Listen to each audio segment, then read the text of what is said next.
Hello. Oh, my name. How do you do that every time? I don't know, because I don't put my name when I do my reactions. I don't know. I don't normally put my name, but you guys put your name, and then I feel left out. So then I'm like, I should put my name because I want to be like them. It's a whole. When I do my reactions, I don't have my name on anything, so Right. I don't think about it. I don't even have like Red is trying. I don't have my name in it, so. Got it. Hi, my name is Kelly. Wait a minute. My name is Kelly BL Chef. Look at that. Hi, my name is Heatherly. Red is trying. And I'm Shannon, BL Gossip Girl. And together we are not another BL podcast. Why did you guys take it so long? This is the longest pauses I've ever heard. The conductor over here is going super slow. Just follow my lead. Dun, dun. Not another. I used to direct in my many lives. The lore that is Kelly. You guys keep going. Give me 1 second. Okay. Well, welcome back, guys. Hey, everybody. Oh, Shannon disappeared. Okay. Shannon's momming right now. Yeah. She mom voiced us out of nowhere, and it confused us. So you will have to forgive us. Kids don't care about podcasts. They're just kids. They don't care about podcasts. I was like, hi guys, I'm gonna film. I've set you up with everything you need. We're all good to go. And then the youngest has popped into the room 3 times, and he's very dramatic. He like swings in on the door and he goes, "Hey, Mom." I love it. He calls me Mom Junior. He thinks it's funny. Oh, I feel like he's more of Mom Junior. I told him exactly like you. I was like, you can be a junior, and he's like, that's not how it works. You gotta listen to the child. The child knows everything. Yeah. Oh gosh, I'm keeping it together today, guys. I have a slight cold, but it's in my chest, and I have asthma, which means it just like does things to me. Okay, we did it. We're here. Mm-hmm. So that's something. I'm proud of us. I'm proud of us too. Between travel for like between me and Kelly, and then just life for all 3 of us. Yeah. Making it to anything makes me proud. Yeah, it's not easy, guys. No, I think we're doing a fantastic job. Yeah. Go us. Yeah. Yay. Okay, what are we talking about today? Woo woo. I don't know. We just talked about this. And I forgot. Let's start off with Idol Factory releasing its new lineup, sort of. Like, they'll have an actual lineup, but they release like the pictures like really quickly. Damn you, Saint. Well, quickly that flashed through that trailer. Like, if somebody wouldn't have saved it and put it somewhere, I wouldn't have known what the pictures were. I found out about the new lineup through Billy Babe, through watching their latest episode. So I'm like freaking out doing TikToks about their latest episode. Like, my God. And then they left this last Mumu Tofu episode with a cliffhanger, and Billy's like crying, and Babe's like crying on the beach, and Billy's like, you did your best, and Babe's like, what if we're not partners anymore? And I was like, the hell you're not. Like, what are you doing? Why would you do that? I got so freaking panicked. And as I'm panicking in the video, my comment section is like, you should maybe go to Twitter and Instagram. They're slow rolling stuff out. And I was like, slow rolling stuff out. And then I saw the pictures and I was like, oh, okay. So apparently that conversation, their fan meet got canceled, and I still don't know the reasons behind it, but they were both really upset about it. Mm-hmm. And so it was a conversation around the fan meet getting canceled and them being sad about that. Oh, okay. And Billy saying you did your best and like consoling him through like the sadness of not being able to do the fan meet. Don't you play with me, Billy Babe. They were like Idol Factory. Well, I think the way they do these vlogs, I don't understand the concept of time. So I don't know where they are in time when they It's very close. And so I was like, what was this for? It's like a week ago. So everything is about a week, maybe. They need time to edit. So I do like that they took a week off, and I think it was a good idea because they were being really late with the translations and driving us international people insane. Yeah. So they paused for a week. And so now when it comes out, the translations are out on time. Translations matter, guys. Yes. I will always say when they were messing with Earth, when you have a GMM show that messes with translations, keep your eyes and ears open. Yep. Yeah. Because some of these shows have more of an international audience in some ways, which is not necessarily a negative. Right. And if they're messing with a pair or they're messing with something, messing with those translations makes a difference. Mm-hmm. Yeah. I'm not saying Idol Factory was.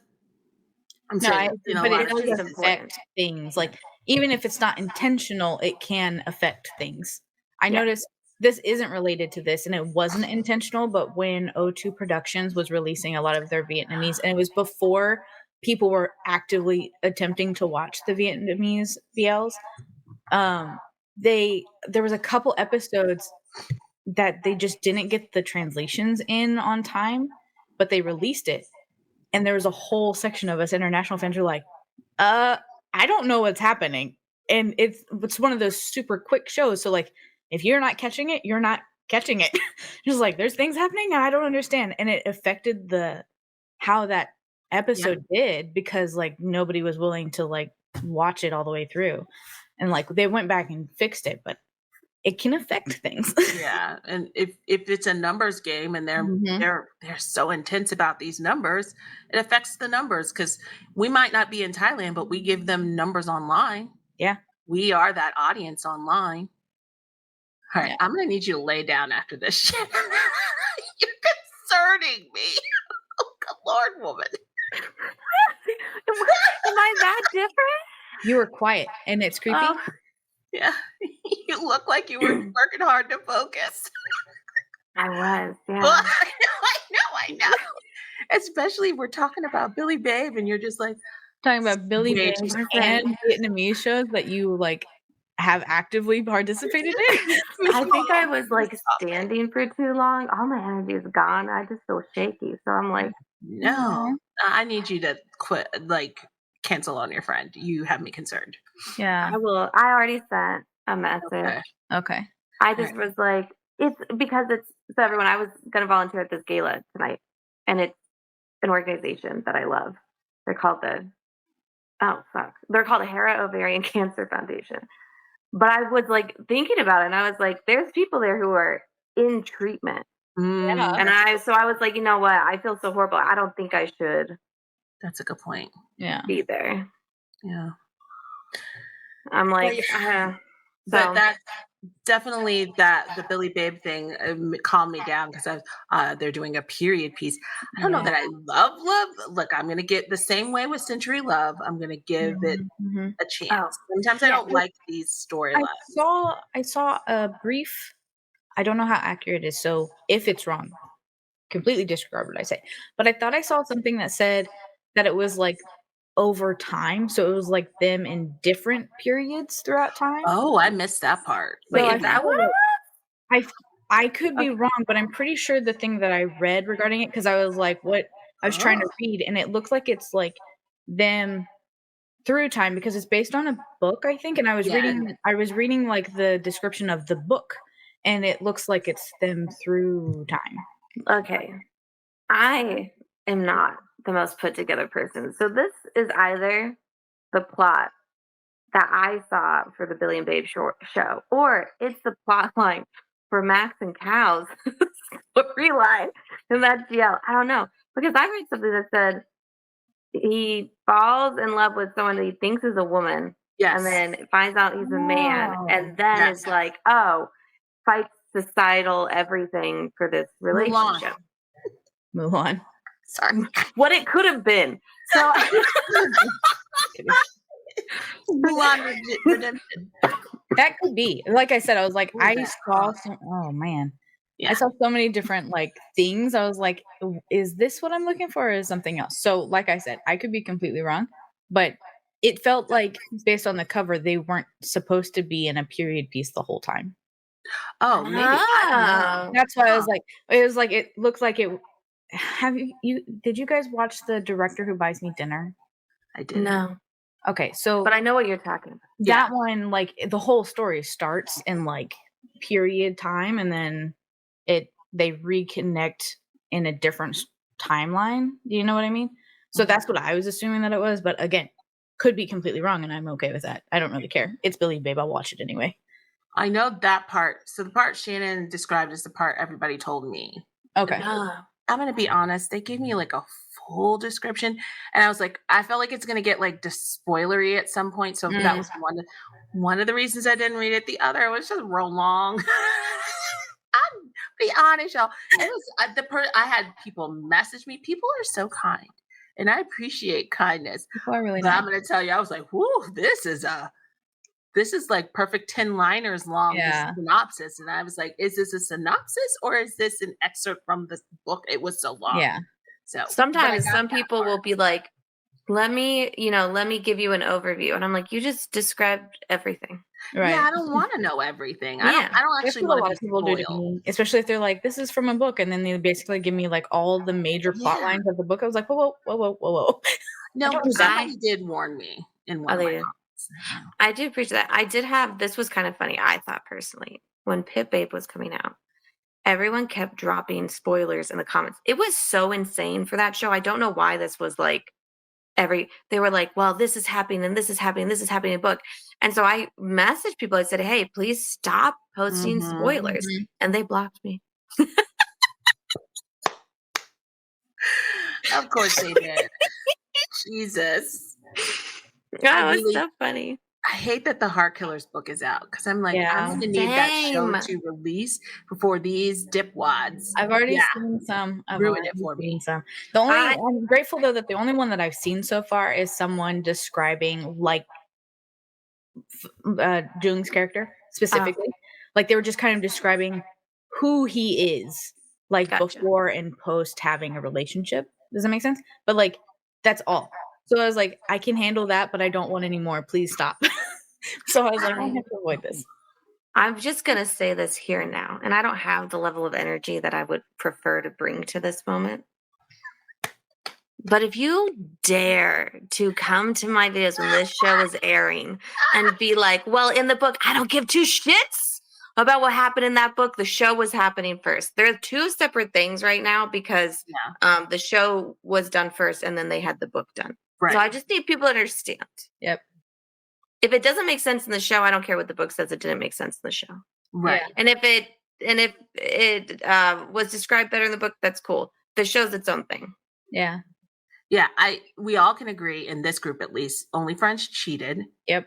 And they used the book to try, and they did it midway. So that was dirty work because we were midway through that series. And then they were like, let me fix every plot point and character development issue that we've listened to you complain about. Yep. For 7 weeks. We're just going to tie that all up. And so then people like rode hard for that book. And I'm like, y'all don't see what just happened? This book didn't exist. They made this book after making the series and fixed the stuff. And now you're coming at me for watching the series as it was meant to be. No, we're not doing that. Yeah. And I still hold firm. Oh, sorry, go ahead. No, you go. I was just going to say, I still hold firm that even if the book was made beforehand of any of these shows, to me, the show and the book are different. The show and the book need to be in their own line. If they are the same, great. If they're different, fine. I don't care. They are two different things. Yes.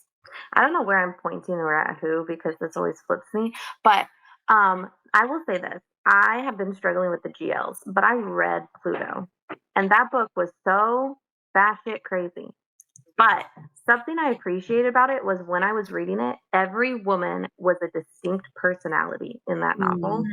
And they did not fall into, a lot of times when you watch the things with the shows and they do, the woman falling in love with the woman, one of them will be like more like aloof and like struggle to show the emotions, and the other one is like this psycho emotional ball of just I don't even know. And they didn't do that. So Uh, that didn't happen there, and they were all very distinct. So I was like, oh, I really like I enjoyed the book. And then when the show was coming out, I was like, please, I'm begging you, let this be the GL that just like sweeps me off my feet. And then episode 1 happened, and I'm very fucking happy. It's so good. Yeah. I don't want to get it. Well, it's so good. Oh my If you god, are not it's watching so good. Pluto, what are you doing? I will just say this, but Pluto. Namtan has put every fucking man to shame by the way she looks at a woman, okay? I don't even watch the hetero shows, and I already know that she looks more in love with that woman than half of them have in any of their shows. So I think you're biased, but I might be a little, but I'm just saying. you're a little biased. I don't think every man has not looked at love. But I I get what said you half. said. I said half. I don't want to spoil it for Heather. I'm But recording that- it later today. Okay. I haven't said anything. Yep. Well, you need to watch it because what? I was out of What an town. episode 1. No, I'm just saying that episode 1. I know.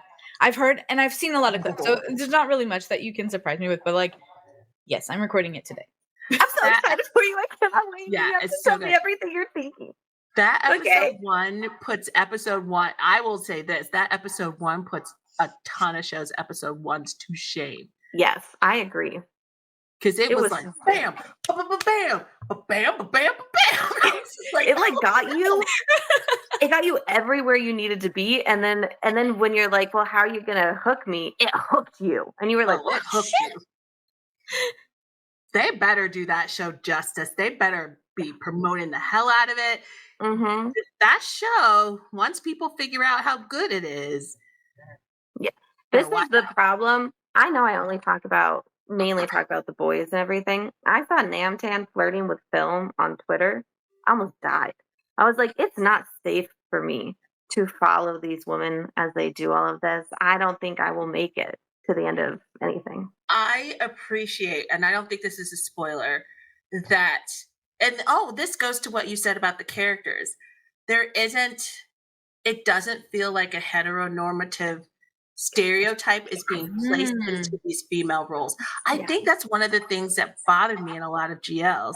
Although I will give it to, even though it wasn't the best of the best, 23.5 did not do that. They both had very distinct, both very distinct individuals that were all parts of themselves. But this, I guess because it's a more adult version, I'm looking at it differently, but like those two, there's a sauciness to it, but it's with a whole person behind it, like you said. Yes, like you said. Yes. Oh, because often what my problem is when I watch shows where they're writing only women, is they've written the same woman for every character, and the only difference is how the actresses choose to portray them. Got it. And it's very frustrating. And I don't think everyone, or they might not write the same woman, but they'll make one of them. There's always the one woman who is like, it's like the crazy girl that you hear about. Like everyone talks about, like, oh, my ex is so great, like super emotional, all these guys, like the huge stereotype of what people say you are as a woman. And so there's always one of those. And then like all the other characters, even like the background characters, will be like the same person who's been written in all these spots. And you just have to hope these actresses are bringing something else to the table. Like one reason I think everyone loves Sammy's character so much is because she can be given a very bland character and she's going to do a lot with it. And she's going to make that character so distinct. Because like she's played the best friend, right? How many times? And each time everyone comes out remembering her. And the character she plays as the best friend never feels like a redundant role over and over again. Yeah. But you don't always get that in all of these shows because people aren't really given a lot of leeway. And so that was why I like Pluto. Every single woman in that show, everyone remembers them. They know who they are. They're bringing something different and distinct to the storyline. I like it. Oh, so good. That made me think, like when I was doing theater, I got really sad because I had gone from a lead role. I finally gotten a lead role. And then the next thing I auditioned for was I had one line. And this is why I knew I was not built for that world, because it knocked all the wind out of me and I was like really, really shaken by it. And my friend was like, when you're acting, just make sure they remember you.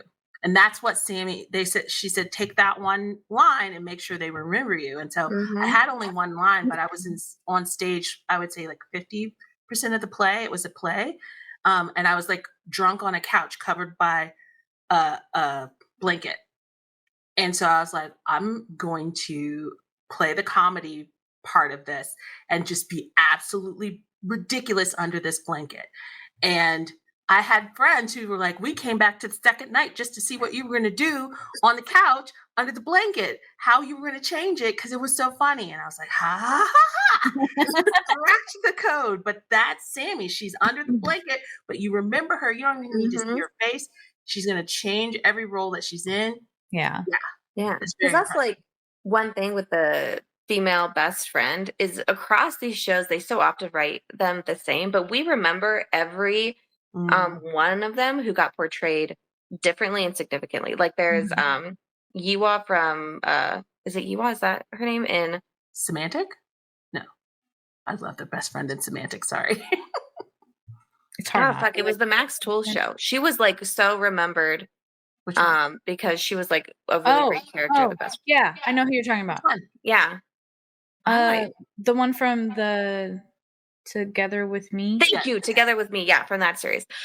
She did like a phenomenal job. I'm not even gonna lie, even the like villain in that one was a really good female character because she was very distinct and like everything too. It felt like real thoughts. Yes. That's so weird to say out loud, but sometimes I just feel like this feels like a script, and sometimes I'm like, oh no, this feels like something that people would actually say. Yeah, I was watching the one GL, which I thought had a great, absolutely fucking insane premise of like when you go through like the worst breakup and then your ex, like horrible breakup, the worst kind you can go through if you're like a lesbian, and then your ex comes back and is like, oh, like I just want to be in your life, and I was like, wow, okay, you hooked me because that's insane. But the ex, they made her so crazy that I was like, I can't do this. I cannot watch another woman just be absolutely, I'm like, I can't. I don't want to sit through and watch a woman like this. Can I just say, go ahead. Go ahead. No, you go. I was just going to say, can I just say that I would like, if people wouldn't like to see this level of crazy in a man, don't make it into a woman. That part. Because like so I've watched a lot of GLs, and though not nearly as many as Shannon. So like, but like I've watched several that I was like, if this was a man, nobody would think that this is okay. Mm-hmm. But because it's a woman, it's allowed. And I was like, and it's weird because it's like that weird opposite, because normally it's like it's allowed if it's a man, but not if it was a woman. But like when it comes to crazy characters, I feel like they're much more okay with crazy females than they are with crazy males. I'm like, I don't like that either. Can we not do that either? Because crazy males feel violent and assaulty. And it like and then like, and also after a while, I'm like, I'm just sick of always seeing women shown to be these emotional, like doing, like she's trying to get back with her ex and she's doing these insane emotional things. She's like, oh, I'm like, can we just have, I don't know, someone who's bring it down. Can we bring it down to here? And it would still be a good story. Like you don't need. So that was one of the things you can be emotional and not crazy. I'm just saying. I was trying to talk my sister into GLs, and that's one of the things I was having to convince her of, because she's like, she doesn't even know a GL, right? She just literally has watched one BL, but she's just like lesbian shows and movies in general drive her insane because she feels like they're not written well. She's like, she feels like they get the bottom of the barrel and she hates it. And so I'm like trying to be like, no, this can be different. Pluto's going, I didn't even know if Pluto was going to be different. I just decided. I'm like, a hope and a prayer. I'm hanging my hopes on you, Pluto. Don't you let me down. Listen, Namtan talked it up for me. I'm going to keep her word for her. And Namtan we trust. Oh, yeah. I'm like, please, her in film and just like watching It's So so there was, good. and there was stuff that they were doing that made me go, I'm going to invest in the show and I'm going to hope and cross my fingers. And it was the stuff where they would do, because they were not being promoted and Namtan had to promote them. She was getting in front of the camera however she could, with the guys. And she was always talking about her in film and Pluto. And then I remember when everyone was really like having fun with her and Mark, because they're really good friends, right? And I remember the one person was asking her interviews and they were like, oh, do your parents want you to like bring Mark home and all this stuff? And she goes, my parents want me to bring a woman home. And I was like, she had so many of these moments and it made me go, okay, I want to invest in this show. Like another one where they were like asking about Mark and she pulls film and she goes, my partner is right here. You can ask about her. And I was like, I'm going to invest here. There's something about all of this. And then I read the book and I was like, these characters feel very different. I was like, I think you guys are going to do this. And I really am hoping that that's right. Yeah. So far, so good. Yeah. I was going to say another good female friend right now. I'm only on episode 2, but the best friend in Love in the Big City. She's excellent. Oh, she is a amazing. whole, and not like a person. typical anything, right? Yeah. I really like how they wrote her. It's really well written. Good God. I really love that. I don't know how the show's going to be because the first episode was a little all over the place. But the main characters in See Your Love, it just started this week. Oh, I know. They're beautiful men, but the best friend of the deaf one already has me sold on watching this show, even if I end up not liking the main characters for any reason, which I don't think I will. But like, I was like, the best friend is already a different human. She feels very Sammy-y, but make her professional and not in college. Gotcha. I would like to see what Sammy looks like in a lead role. I really need her in a lead role. I just want like to see what she does. And I've seen. Oh, sorry. Go ahead. I just like her approach so much. That's all I was going to say. Because we got to see a glimpse when they did Project 7. Is that what it's called? We got to see a glimpse of her more serious and all this. And she was phenomenal. And so I'm like, yeah, I would. And I'm just going to say it. Put her with a girl. I'm begging you. Like, she's so talented. Yeah, she's putting herself with females. Her and Mook is crazy. Yeah. I never seen Mook act like that. Huh? I appreciate the like hustle, what they're doing. I'm like, please. Yeah. Also, like it doesn't matter what girl if she's put on a panel and there's a bunch of dudes paired up and there's one extra girl, she's on it. Yeah. Like, so what's up with you? Like she every single time I'm like, you are the energy. I felt like GMM would keep their women kind of demure in a way off screen. And just kind of, there was a very sweet kind of, I don't know if sweet's the wrong word, but a quietness to them. Yeah, they weren't really given much of a voice. Sizzy is bombastic. Sizzy's hilarious. I think what we're noticing now, this trend that kind of, again, don't know where I'm pointing, speaks to what you're saying, is that for a very long time, the women in GMMTV have been background. Like the focus has been given to the men. And instead of us seeing the focus given to the women, we've just been seeing all of these women go, no, fuck it. I'm going to grab it because it's not being given this direction. And I really wish it wasn't that way, but at the same time, they're kicking ass. They're doing a fantastic job of being like, you will focus on me and you will notice me. Yeah. I think it's working because I keep talking about the new girl that won that talent. Yes. She's freaking badass. She is nothing like I expected them to choose. Already excited for her. I am so curious. What they do there. But she's fascinating. She's only 15, and I think they're like Gemini 4th next gen. That is what they see in her. Yeah. I think she's so talented. And then I was seeing some of the little street interviews that were coming up of her doing, and I was like, oh my gosh, she has a whole personality. I think she'll go really far. She has confidence in herself. Oh yeah. Yes, she does. No denying that. No denying that. And it makes me I just get really excited when because I had said where I was like, the younger generation is just more bold. They Yes. don't have a lot of the stuff holding them back. And it was like you had said, Kelly, they are raised on BL. Yes. This is what they have been watching. This is what they tune into. And they are excited for this kind of content and this stuff. And I think it's fun. That's one of the things we wanted to talk about, like really things that are exciting us in BL right now. And because there's so many conversations that swirl around, but like when I watched all of the, and that's the other thing, I just don't think people watch everything. But when I was watching the auditions and every person coming on stage, and it wasn't Tay and it wasn't Off, it was Gemini 4th. They were singing Gemini 4 songs. They looked up to Gemini 4, and they were babies, and they didn't have to look up to somebody who was old enough to be their dad. They could look up to someone who was a couple of years older than them. You know what I mean? That started at the same time they started, and they could. I just felt really old. Sorry, I wasn't towards you. I'm older than you. Look at like Tay, our age. He's old enough to be their dad. I know. That's why I'm like, ouch. Thanks for that. That's literally the joke. What? Remember when Jim and I made that joke? Yeah. I wasn't even born yet. Do you know?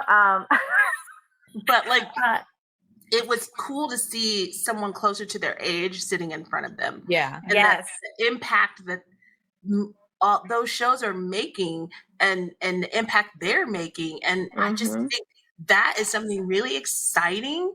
Yeah. And the normalization of queer relationships, media matters. Yes, media matters. And when you see that as a kid and you see other kids doing that, it changes your whole worldview. Yep. You know, and this is kind of funny, but it's even with my kids.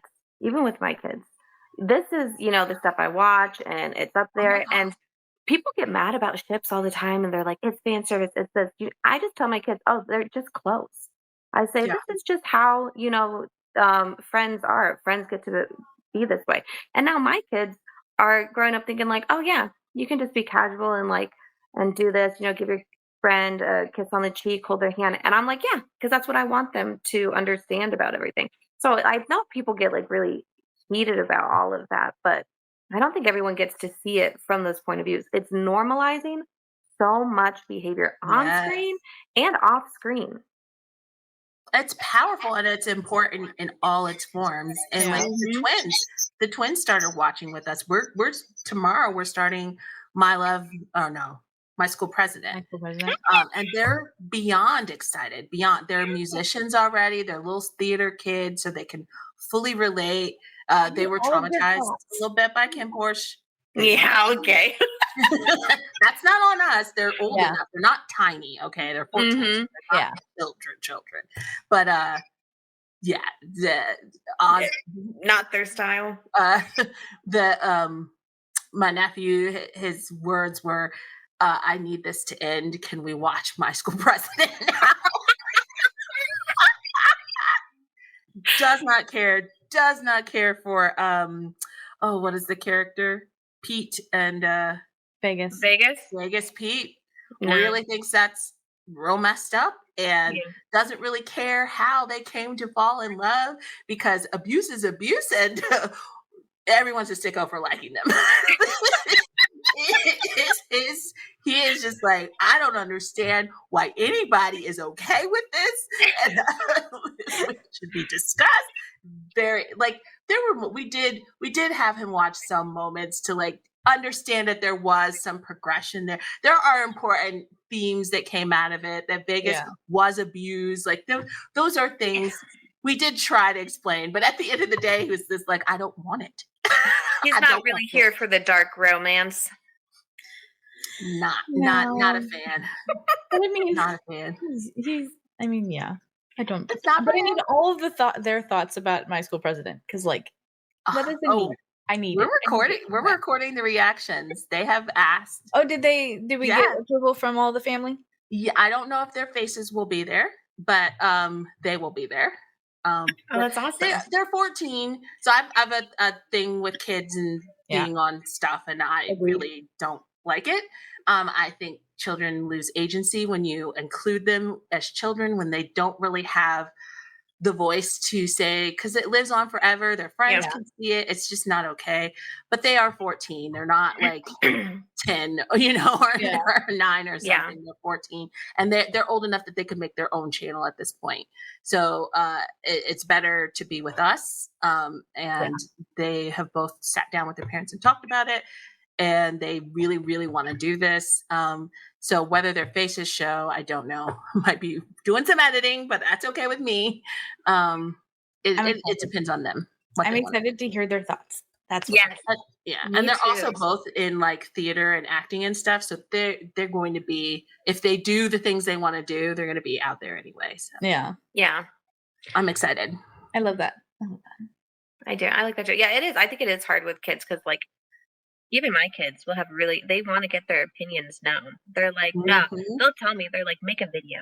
I want to tell them stuff. And I'm like, no. Because also some of it is like my kids are young, like 9 and 5. And I'm like, Mhm. we're not letting this opinion live on forever. I'm like, no, we're just going to cut it here. But I think it's like that, just that impact of there's something these kids can watch Yeah. is so special, and the shows have evolved to the point where it's Mhm. like, my school president is wholesome as hell, man. Yeah. It's so cute. Oh man. It's stuff where I'm like, oh, I was like thinking about this. I was like, I can put these on now for my kids. We can have little, movie nights. We can watch these shows. Mhm. And it's gonna be great because this is something we talked about before, but like with kissing and all this kind of stuff. My 5-year-old is against it for anyone across the board. It will ruin the media for him if he sees people fall in love and kiss. So I'm like, hey, we can put on some nice shows now. I thought my nephew was like good with certain things, and then like they would say something super dirty in Kim Porsche, and you just see him be like, "Oh man!"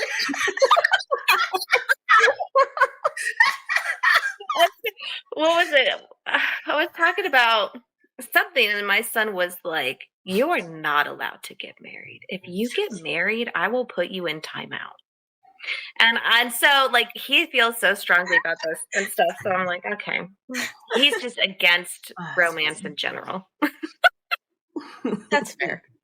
I understand that. When the GMM lineup comes up, I'm so curious what will be the percentage, because they've done a lot to move out of the kids show realm, but they still do have some.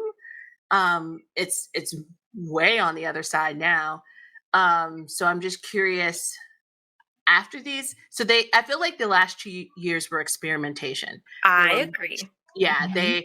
they were testing the waters to see, because let's be real, y'all, at the end of the day, it's what makes money. Yeah. And if you think it's none of this is, we say it all the time, they're not doing this as a gift. Yeah. They're not doing this, to be a revolution. They need to pay the bills. Is GMM greedy? It can be, but also it's not making the money you think it is. So it's kind of like Yeah. it's not. Anyway, wrong conversation. But I feel like the last 2 years, they've been trying to figure out, what can we do? Can we do these more edgier shows? Can we do these more adult? Will they still bring in the money we need to keep everything afloat? Because they've got a gajillion actors. Yeah. And they're trying to keep the wheels spinning and have multiple nights of television to fill. So I actually think we're seeing the kind of like a half end of this experiment with the 10 liners. And then also, what is the one that Tay and New is in it, and like Property. Peaceful Property. Yeah. So I was I about think to say Property Brothers. Oh, that's why I popped it like, that ain't right. Where are we at? that one is like a hit, and it was not marketed as a BL. It is not being pushed as a BL, and you're still getting all of those themes and everything throughout. Yeah. So I think we're gonna get probably more shows like that where they're like, oh, it's not a BL, and then like it's queer. It's queer media. They're gonna like have all of that there. And then the Perfect 10 liners, I'm like, that is an experimental way to figure out how to put multiple people in one show Well, We And, Are like- already proved it. I think. Yeah. I think of We Are more as like an ensemble instead of like very distinct. Oh, I see what you're saying. Yeah.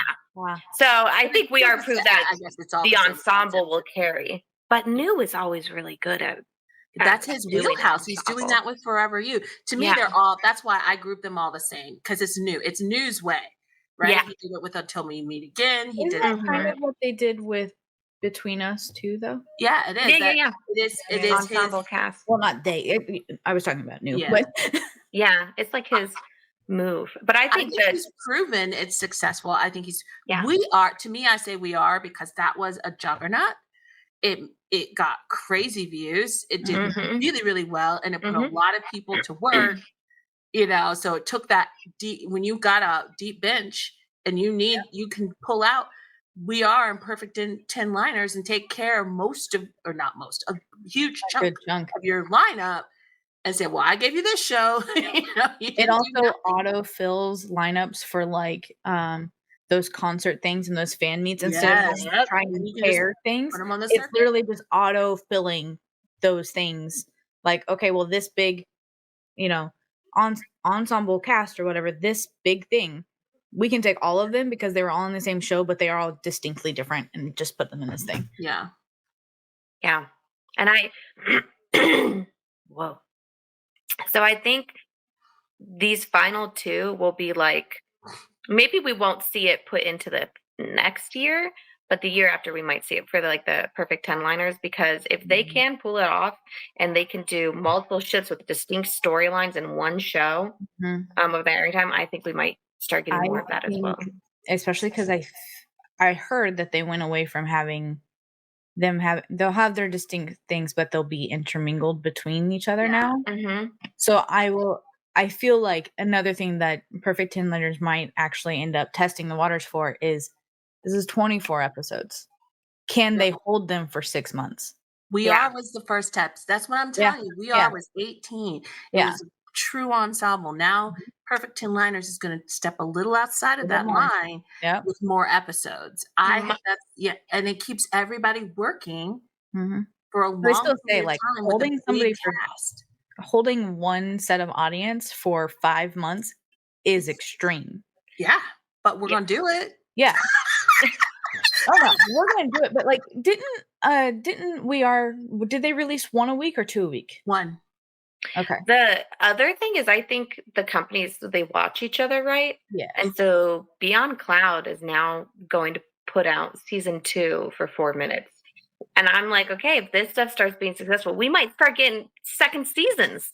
I don't know if I'm excited. I'm going to be honest. I feel like it's rare that a second season goes well, in my opinion. Well, that's why I think it's going to be a watching game. Like, if they do this, because so far, have we had a second we went season? from not having epilogues at all to having special episode epilogues. So now it's like, do they get rid of epilogues and go into second seasons? I Promise You the Moon had a second season. I mean, I told Sunset, I Promise You the Moon was technically its second season, but those were bodies of work. So I don't feel like they fit. I don't know. Yeah, maybe. I consider it a second but no season. One's really done You it. can't walk it. I don't think you could walk into I Promise You the Moon without watching. I told Sunset. That's true. And then on the, was it? Oh my gosh, who made that? Was it Kate? No. The It's Not This Country, It's Another Country. Oh my God. I loved it so much too. I was like, never mind. I can't remember. Do you remember the country? I don't. That's what's bad. It wasn't Korean, was it? That had a second season? The only one in Korean. To My Star. Yeah. It's like, that was the only one that I knew that had a second season. Which I thought that actually was excellent. Yeah. I thought, but not everybody agreed. I liked it. I liked it a lot. So I think it's just interesting. I'm aware of in Thai, I did not watch because I did not like where they were taking it. So that's a no. And that was Together With Me's second season. Oh. And freaking new goal. I What's was that like one? Torrent type. Just Time that is Torrent the only Type had other a one. second Those Then are season. the that two, one, and and both that was were ones where like the second books had, like those had second books. But I guess, well, no, because that would be another body of work. Was like Triage would be a different body of work. Yeah, same universe, different body. Same universe, different body of work. I was really just seeing if GMM TV wants to do a second season because they're the ones who are like, I feel like they're not willing to. I know. Yeah. Is that bad to say? Because then you're committing to that director, those actors. I don't think they're. I'm trying to think if there's any shows that I would try to lock it down like that. Yeah. I'm trying to think of any shows that I would be willing to fight for at GMM to have a second season. Well, I think it would work more now because they're doing their own, they're making unique Now that scripts. they're writing it themselves. Yes. So now I think it could possibly, they could work it in. Rights, and they don't have to go based on, they can just take it wherever they want. Yeah. Maybe we can avoid what's happening right now is them trying to figure out how to end these shows. That's my biggest GMM. At this point, I think so much has changed there. The writing is stronger. The acting is strong. All of these things are so much better there, but they still don't, they're fighting the I feel like they're fighting bureaucracy for the endings. Yeah. And they're not always winning. And to be fair, that's not unique, right? We hear that about to me, they are the network television of BL. Yeah. And that is one of the huge issues with people doing network TV. Cable, you had more flexibility you could make an open-ended ending, or you could make a tragic ending, or you could do whatever you wanted because it was cable. But network TV, it's families sitting down with their dinner and watching a show, and it's the family channel. It's NBC. It's Freeform. It's a pretty ending. It is. Yeah. I think that is really. I would like to see them experiment more with the endings. Yeah. I think the only reason I really know is I can handle them wrapping things up in a pretty bow. I know that we want more than that, but I can handle that. It's more of when I can feel like there's a certain point that they hit, and it's like they hit a wall and then slow so dramatically down because they're like, okay, we have to wrap this up though. So like we can't say anything else.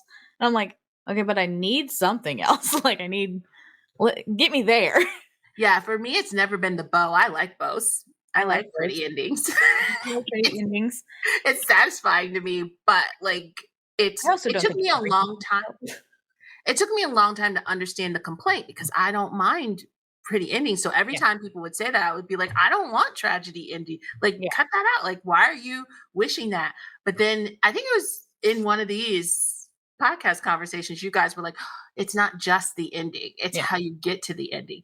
And then when you explained it that way, I was like, oh yeah, they do that. Yeah. Oh yeah, and that is a problem. Yeah. Their pacing is off. Yeah. And so either they're rushed to an ending and then they're like, oh crap, we got another episode to fill and it's supposed to be dramatic, or they took forever and now they got to end it. And all of these holes all at once. And they're like, sorry about it. Got to end it now. The one that I'm still upset about is when I really like messy endings. What I like is if you give me a crazy show and then you don't resolve everything, I'm happy, because sometimes the show is so crazy that getting everything resolved feels insane, because I'm like, there's no way we had that much character growth in this span for people who are this awful, and then and so on. So that is something where I'm like, oh, it gets to me. And then the other one is when they try and convince me that people are not, we get to the end and they're like, see, they're good people. And I'm like, the fuck you mean they're good people? And that's one of the reasons the Bo one will sometimes really get to me, because I'm like, I did not just sit through how many episodes of watching this person be an absolute psycho for you to come in now and be like, it's so good. Everyone is. I'm like, no, they don't deserve this. And I'm like, so that's one of the ones where, and that's not with every show, because some of them are cute and they just have cute endings. Yeah, I'm okay with some things not getting the bow, but I like the overall story having the bow, and then some little things. But normally, if you do the last scenes right of those kind of things, it not having like a resolution isn't an issue, because like clearly it's going to continue. It's more of like a positive outlook on the resolution. So like somebody went through some stuff, and like if they end it with and I'm going to start therapy next week, and then we don't hear anything else about that storyline, then at least I know somewhere down that storyline is a resolution for the most part. But like the overall can have a bow, and then all these little endings not have a bow, and that's fine.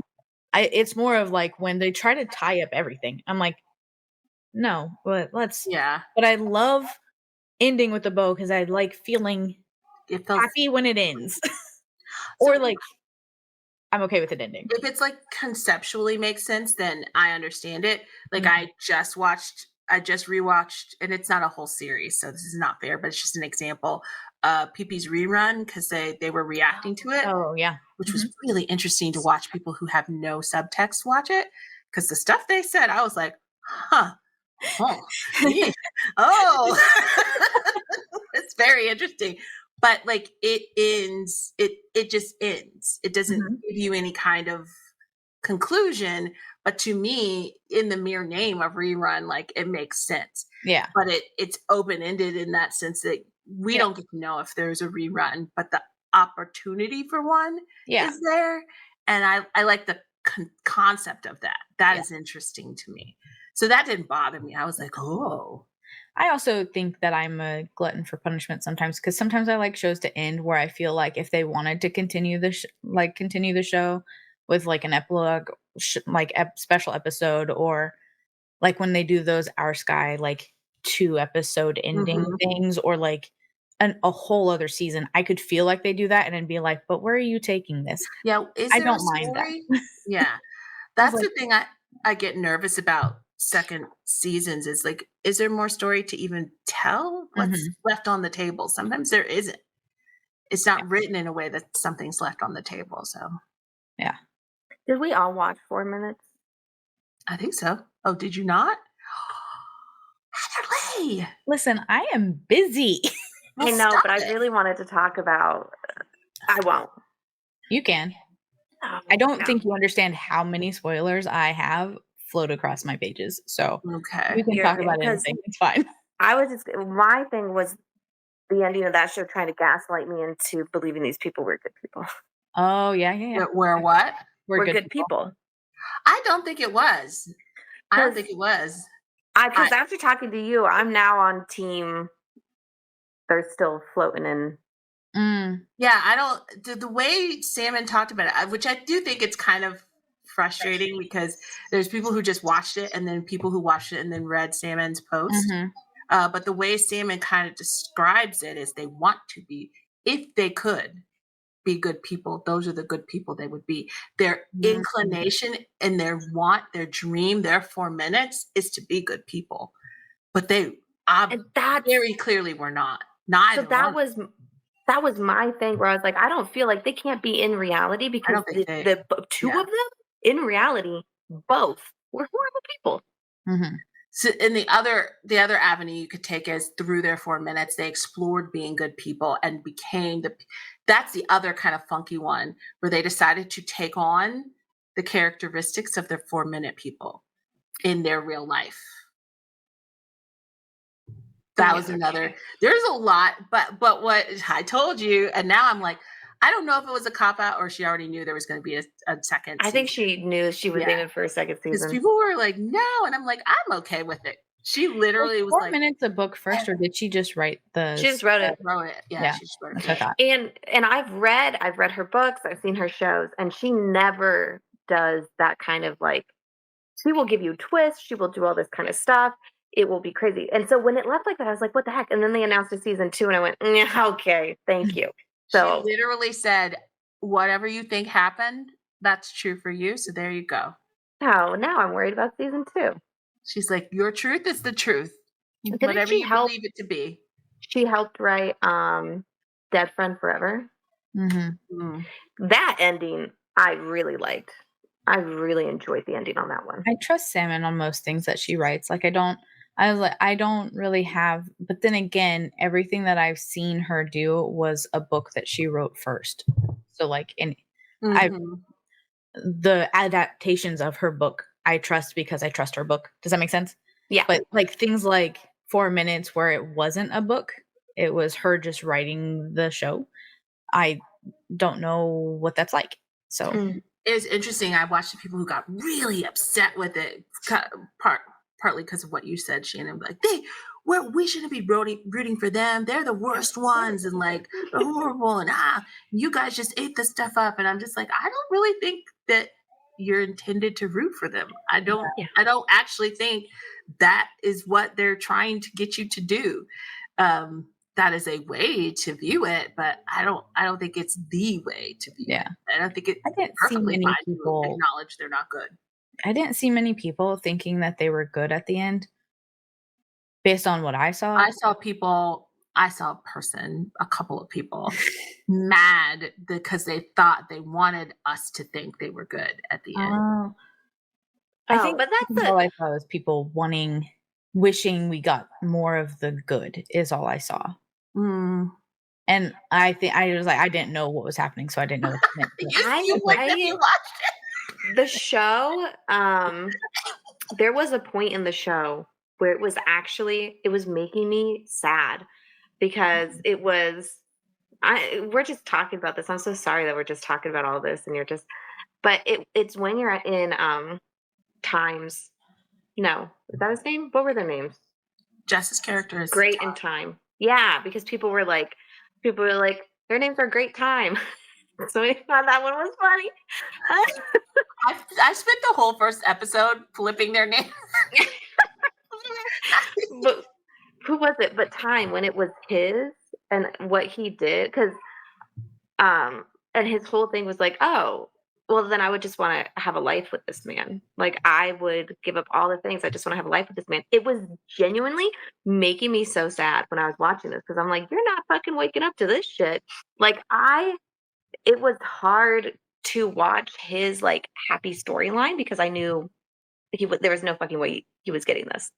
Yeah. They wanted in their 4 minutes, they wanted love and to be better people and to do right by the world around, which is a compelling storyline. I get that. I don't know why people were like, I was getting to the end and it was making me sad and melancholy because I was like, wow, I just sat through this whole thing watching, these people and then getting to the end and realizing the thing they both really wanted was one, to be someone the other person would want, and then two, to just be with them. And then getting to the end and realizing like, you guys are not, I don't think that's in the cards for you. Like so much shit happened, which is why when it ended, I'm like, there's no fucking way. I need a season 2 because I need someone to pop out and be like, psych.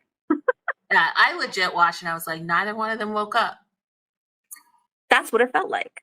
Neither one of them woke up because the ending stuff didn't make any sense. In relation to their reality, what was happening at the end didn't make any sense with their that you can't just magically turn into the people that were in your 4 minutes. Yes. But it's like their 4 minutes meshed into one. Yeah. And they were each the person they were in their 4 minutes individually together in this whatever. Yeah. Whatever this was. And it was weird because I was like, I need you guys to get back to like who you are. Like, I need you to be who you are and find a way to be together and not like. It was fantasy. It felt like a fantasy. But Times really just made me. Because when you're watching it, you watch Greats and all the things he wishes he'd done. And if he had made those steps, a lot of people could have lived. And then you watch the original storyline, and I was like, fucking people dropping like flies everywhere. And then I watched Times, and it was so insane because I had this moment where before we got to Times, I was like, I don't know what Great could have done, like, to stop half the deaths that happened in this show. There was only like 2 that I think he could have genuinely been like a better person. And then when it came down, I was like, oh, fuck, it was all Time. Everything just hinged on this man not going full psycho about all this stuff.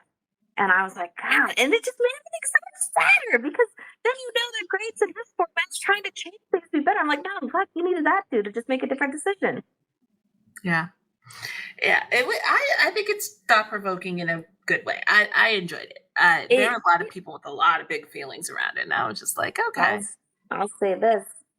Proved once again, does not pay to be a woman. I was like, fuck.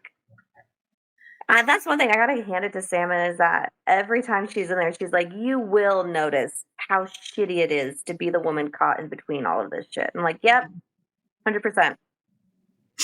I won't spoil Jack and Joker, but I will say that I've noticed a theme, and it seems like since post-pandemic, where there's been in multiple shows an emphasis on the economic disparity within Thailand. These are the things, okay, we're not ranty today. We're just talking about positive things that we are seeing that maybe aren't recognized in BL, specifically Thai BL. Okay? All right. So one of those things that's happening that maybe you guys are, some people, not you guys, some people who have a lot of big feelings around Thai BL are missing is that there is a commentary that is necessary on the economic disparity and the classism that is going on in Thailand right now. They are highlighting it in those stories, and they are showing the effects emotionally, physically, all of the ways that it is changing the lives of the people. Mm-hmm. Yeah. And that's important. And that's happening. And it's maybe wrapped in the cutest little package, but it's still there. Not for this episode. Did you see last week's? Jack and Joker? Are you asking me? Yes. She has not. How Have you? dare you? No, she's laughing. She's behind, Shannon. Okay. Well, I did not know. And without saying things, I had like tweeted, I had said like, watching people talk about that show. Yeah. It just shows me how few people have ever been that poor and desperate. Like people do not understand. Yeah. And this was one of the things that also hit when I was talking about Kidnap. Because I was like, man, you still got all this furniture. And people were like, well, and I'm like, I just don't think a lot of you have been in the position Moonlight of Chicken. being that desperate. Yeah. Like Didn't somebody say something about how furniture is valued basically at nothing or something like that after you take it out of the store? So like that still is a thing, but I was like, he still makes decision regarding his money that was different than me as a poor person growing up would have ever made. So I was like, and that had nothing to do with the value of my furniture. It had everything to do with the decisions I chose to make with my money. So it was Moonlight Chicken because people could not understand Jim. They could not understand the motivations of Jim and why he did the things he did and said the things he said, because they didn't understand that level of poverty, and they didn't understand growing up in a time that was that prejudice. Yeah. I don't think a lot of people understand, even if they understand the prejudice that people feel about money, because we have it everywhere, really. The fear that gets built into you regarding having or not having money, societal wise or just trying to live wise, is so innate and so strong that even when you get money later, it's hard to pull you out of that mindset. So like Jim hit me really hard because it felt very real to me. But because he was still poor, but he was doing better than he was before. Yeah. That mindset of him not being able to financially afford anything was so strong. Your statement just made me have a freaking aha moment. What? Because I was going to be like, I didn't grow up in poverty, but there were things about poverty that affected me because poverty is generational. Yep. That's the time my parents both grew up in poverty, right? And so like, I remember when I first started making real money, I had guilt. I had so much guilt that I felt like I was doing something wrong and that I shouldn't be making decent money, and like, what should I be doing? Where should I be put? It was very, it felt gross and dirty and wrong. But I didn't grow up in poverty, but my parents grew up in poverty, and that generational effect of it was still on me. And even how I like manage money and food and everything, I learned from my parents who do things a certain way because they came from poverty. So they have these fears and concerns about what could happen. That is one of those there's a lot of times with shows that I have to be like, okay, I'm bringing a lot into this show from like my stuff, and I need to like be aware of that and chill a little. Yeah. We Um, love projection here. because it will like make me genuinely frustrated when talking to other people about the show, because I'm like, how are you not like understanding Red certain light points? chicken. Some of that is with Jack and Joker, because there's a lot of stuff in there where I'm like, I don't get it. Like there, you can be just at a point. Yes. This is where like you don't have options. Some people will be like, oh, there are these other options. I'm like, no, you can't see them, and you can't see them, and it's because they don't exist for you, and all this stuff. Like, what is one of the things in therapy that they do is they tell you is they're like, if your basic needs are not met, your housing is not secure, your food is not secure, and there's one more, I forget what it is. They were like, it does not matter how much therapy you get, if you're put on a medication plan, all this other stuff, it's not going to help, because it's so insecure, and it's a level of stress and fear that you cannot get out of, and you are always operating and making decisions based off of that, and you're not going to be making the best decisions.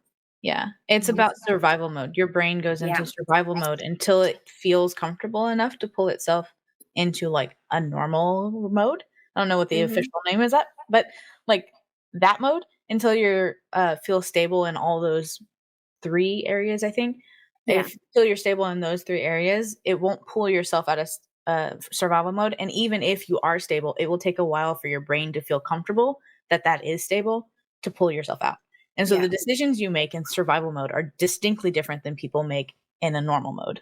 And that's what I think is frustrating. And I think that's what you were saying, Heatherly. Like sometimes when I watch these shows and they're showing me someone who's in that mode where I'm like, oh, you are in one of those circumstances, and then they're not making survival mode decisions. It makes me go, what is happening here? That means the person writing it may not. Yeah. And that's what I end up thinking sometimes from it. Yeah. Because I'm like, okay. But I have to like clock that and like be able to move past it sometimes, because otherwise it will consistently make me frustrated. Yes. Why are you doing this? I can normally have a fun time with the show. So I just have to put in the back of my mind, this is a fun show. This is no longer a like. I will say, prepare yourself, Heatherly, because Jack and Joker pulls no punches. It is probably one of the most accurate. It's so it feels heavy on you. Yeah. Because it's real in the way that they're all trapped by poverty. They are all trapped by poverty. Oh, it's making me sad thinking about it. Talk about something else. Sorry. It did that the last episode. We can't talk about the last episode, but it really did things to me. Like it did so much. I was like, holy shit. Listen, I was on a trip watching everyone, even somebody that was on the trip with me, go like in a very dark hole. I'm like, okay, well, can we wait? It's hard. It was a hard episode to watch. Yeah. I'm trying to think of other shows that have done this well, that I think have shown this for us. Moonlight Chicken, I thought, was one that did it phenomenally. It wasn't as deep, but and I want to use this to touch on some other stuff, but like Cooking Crush dealt with classism in it. It had that undercurrent. And I think what people don't realize is all of these shows are touching on these major issues that are going on in Thailand. So you've got classism and poverty and that issue. You've got sex work. It has come up so much lately.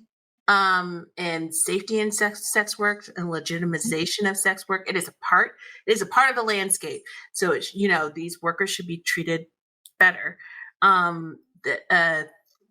Disability, and that has come up in multiple shows in multiple countries, which is surprising me. Sorry. Yes. And mental health. Yep. Is coming up, which mental health is still not like pushed in that. It's not like something everybody's doing. And not just in the shows, but the amount of actors. I wish people would get their heads out of their asses. No, we're talking positive. We're talking positive. Sorry, guys. I'm not talking about you. I'm not talking about you. Just these shows are touching on, like, to even sprinkle mental health was sprinkled in Boston a Babe. Like, it was Boston a Babe, and you can joke about it being an office romance and, "Oh, I don't like that." But mental health took a spot in that show, and that matters. And these actors, specifically these BL actors who are openly discussing their depression, their mental health, that they have seen, gone to doctors, seen psychiatrists, that is also modeling and normalizing something that is not normalized, and it matters.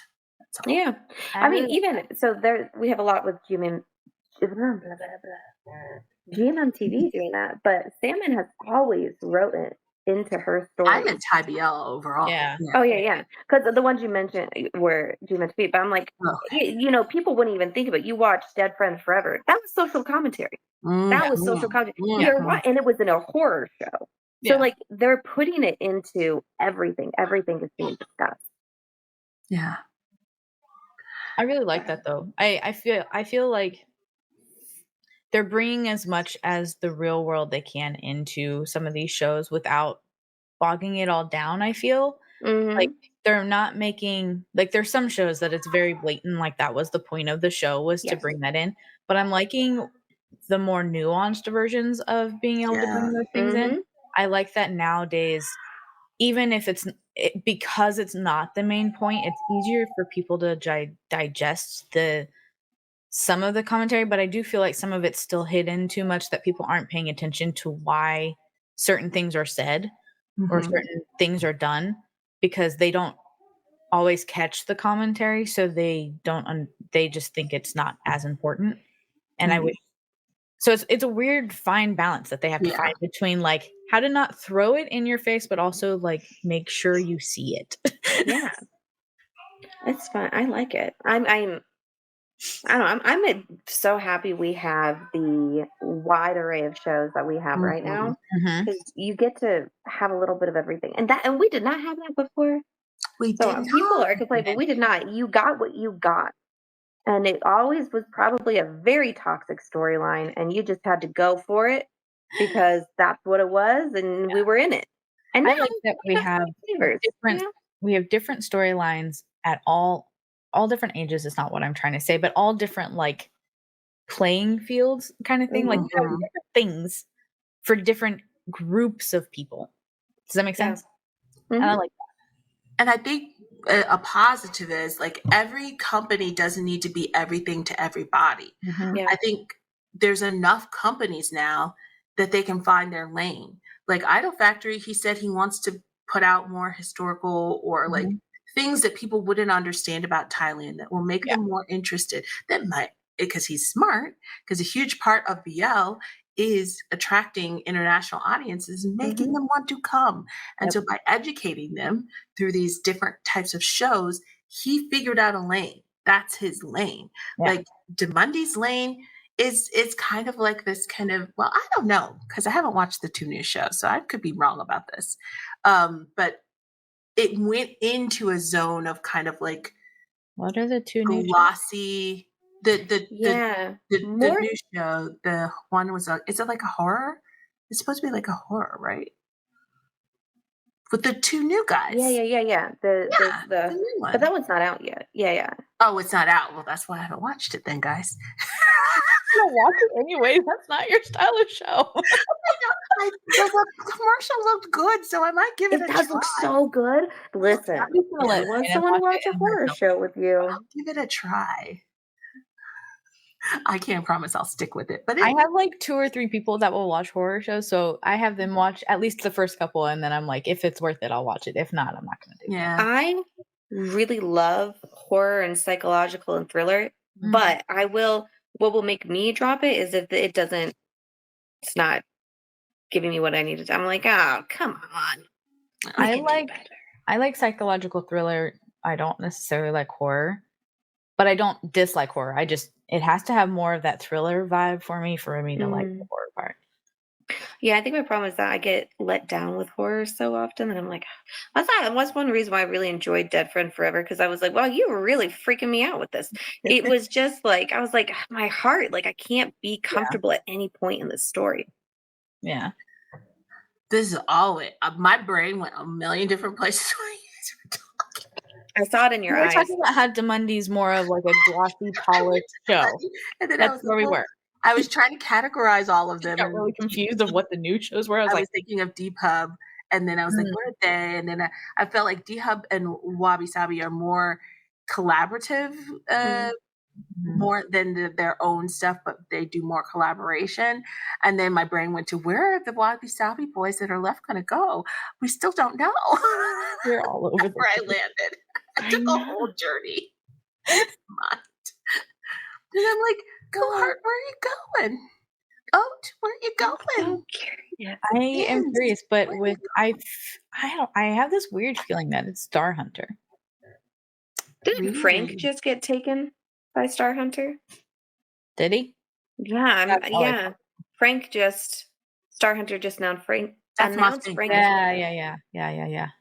Which is funny because everyone thought Drake and Frank were about to have like a. They have been putting They're in work. still putting a lot of work into stuff. I mean, hey, things team up. Yeah. I think we're entering a zone. We're going to see way more collaborations between companies.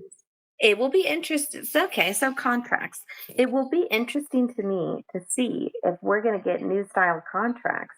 And because normally they're like GMMTV will lend people to like what 131. If like you were saying, we're going to get part of this new thing is we're going to see people going because some of these places like Wabi Sabi is now just production. Like, are we going to get more? Yeah, I think it's not just new coming to GMMTV to direct. Now it's a Wabi Sabi production with GMMTV actors. Oh, I see. And GMM actors are meant to. I mean, Wabi. Go ahead. My brain just went. I was wondering if Wabi was going to get absorbed into the GMMTV production house section. Possibly. Well, if it will get us a lot more shows, let's do everything we can, guys. I mean, when everybody was freaking out, I was like, you guys, he made the deal a good deal. He's a smart man. He figured out how he can keep creating shows, but not have to take on he wasn't equipped to take on the work to manage all of them. Yeah. But you don't think he did a trade-off? You don't think, have you not noticed when he does shows, he gets all his people back? Duh. Like, come on. Well, even before, because didn't he did Boss and the Babe, didn't he? Yeah, because Yacht was in that show. Yacht was in that show before he was part of GMM. He was in that show. So like he was already trying to get his people into more things. He just couldn't get them into everything. Who is Jess? Okay. Someone told me that his name's not Jess. It's Jed. Jet. Yeah. I checked with multiple people because people give me two different things. So Jed. Which company? Is he Channel 3? I don't know. I think he's Channel 3. His company has lent him to BOC for like a year. So I wonder if we're going to start seeing more of that. More than a year now? I thought it was a year now. He's going to be in the not from previous years then total, right? Yeah. So I think it'll be. So I'm wondering, like, are we going to see more of that too? Because we said this before, but the production house, like the way people are managed production houses, is very similar to old Hollywood, where production houses did all the things, and you were with your production house, and that's who you did the shows with, and as a punishment, sometimes some of the actors would get sent to go work on things from smaller places. So I'm not saying I keep seeing the separation, like take Nadal. So Nadal, which I got corrected multiple times. I've been saying Nadal closed for so often, and they're like, it didn't close. I'm like, I got it. Fine. Nadal did not close. It dissolved from its original entity, and then Young went and started Tada, which is the music company arm of it. And then there's another arm called 5 by 20. I think that's the name of it, which is a production house, which I didn't realize had started last year and has been doing music videos this whole time. And it will now be doing a lineup of actual series. So we're getting the Nadal level series back, you guys. It's coming. And we got Change. Yeah, we got popping out these shows. Change snatched the number one webtoon in Thailand that was being read. The number one. And that was the Duke one. I forget what it's called. And they're turning that into a So show. loud. I'm sorry. I'm pretty excited for the stuff that's coming out all around. Like, yeah, I was just thinking of like the companies that have now taken the management piece out of it. That's what I was thinking Mhm. about. And yeah. that separation to me leads to what you were saying, Shannon. It allows for movement Yeah. because you're not stuck with the it's not about, oh, I'm with this company, I have to do this thing. Or if they're collaborating, if they're like, because GMM, I still don't understand everything that's under the actual GMM umbrella. Yeah. Because 520 old Nadal was under that, like one, isn't it one? Yeah, 131. 131. Yeah. Or, Yeah, yeah, because their sisters are under I don't know GMM the Grammy. relationship, Yeah. they're related. But like there's all of these people that kind of work in the same sphere, and so it allows for all of these. So oftentimes too, when people are like, oh god, GMM's taking all of these actors, and I'm like, it's not just GMM that's creating these shows. There are other places for them to go and other things for them to do. Like they're trying to be a central hub of management because nobody else wants to do it. Yeah. And Which is incredibly smart. Mm-hmm. it'll be very interesting because what we've got, Wabi Sabi is doing just production. Beyond Cloud went to just production. For a bit, I thought maybe one of the other ones was going to switch and go to just production. And D Hub is just production. Yeah, D-Hub has always been, or I think. yeah, I always So- got confused because Up has his own group. He has his He own- manages actors, but that's not D Hub. Yeah. And so I'm like, okay, And Change is currently both, isn't it? I think they're doing both. Idol Factory's both. I know Idol Factory's both, and I think Mondays Change is both. both. And then Mame I do is wonder not how really. people Mame decide. only manages the people in her shows. Yeah. Me Mind. Wait. Yeah, Me Me Mind. Mind. Me So that's one where I'm like, okay. So didn't But because she hasn't done this planning before. to do a show that is not her book? No. So this is why she's a bit confusing because one, we haven't seen her do this with actors before, where she's taken them and putting them into other ones of her novels as new people. Mm-hmm. Normally, it's you do your line and then Universe, yeah. you go. But that's because So I wonder if she's the contracts for the people were only for the original story that they had, and then when she went into a new story, she just dropped them. But now she's so she wasn't. Yeah, so it wasn't really like a management company, but now it seems to be different. That's not what She's I holding meant. on to these four. Yeah. Well, not just the four, the 6. girls too. And there's 2 other guys. Oh yeah. Are they gonna get work again? I feel for those two. Well, it took a bit for Boston Noel and them to get a new. Yeah, that's true. I want them to get a new. I enjoyed them in all the other shows. She literally has Boss Noel or Fort and Pete show up in all of the other shows that she does. So yeah, they could potentially show up. Like, I feel bad for them. I do. I feel bad for all of them. But I don't know if Sunny and what is his name? Starts with a P. Ow. I see them at events sometimes. Yeah. You gotta go. Okay. All right. Because the kid's gonna open the store again and demand spicy ramen really soon. Well, we cannot deny them spicy ramen. Spicy ramen. I do understand that. Mm-hmm. All right, guys. Well done. We did it. There are lots of good conversation. I know, that was really like, woo. We didn't rant. I'm so proud of us. Except about female characters. Watch Pluto. Yeah, that's okay. Oh, watch Pluto. And Jack and Joker. Yeah. I feel like y'all are talking to me. I will. I promise. No. And watch 11, if you can watch 11 The Big City on a yes. Pay for it. Yeah. If you can, yeah. Because Vicky, it's only on Vicky, right? And then talk about it a ton. Yes. Yeah. Please be nice to that show. Or at least like give it a good chance. Just an excellent job shouldn't negate everybody else's, but they did a great job. Yeah. It's really good. And also, I'm all for sticking it to the man.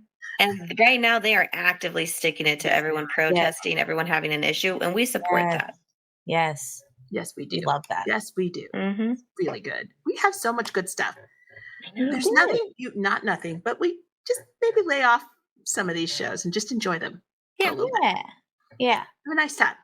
Mm-hmm. All right. Well, thank everyone for coming. Please join us again next time. Please interact with this like, share, subscribe, and go find us on all of our other platforms. We are amusing in all forms.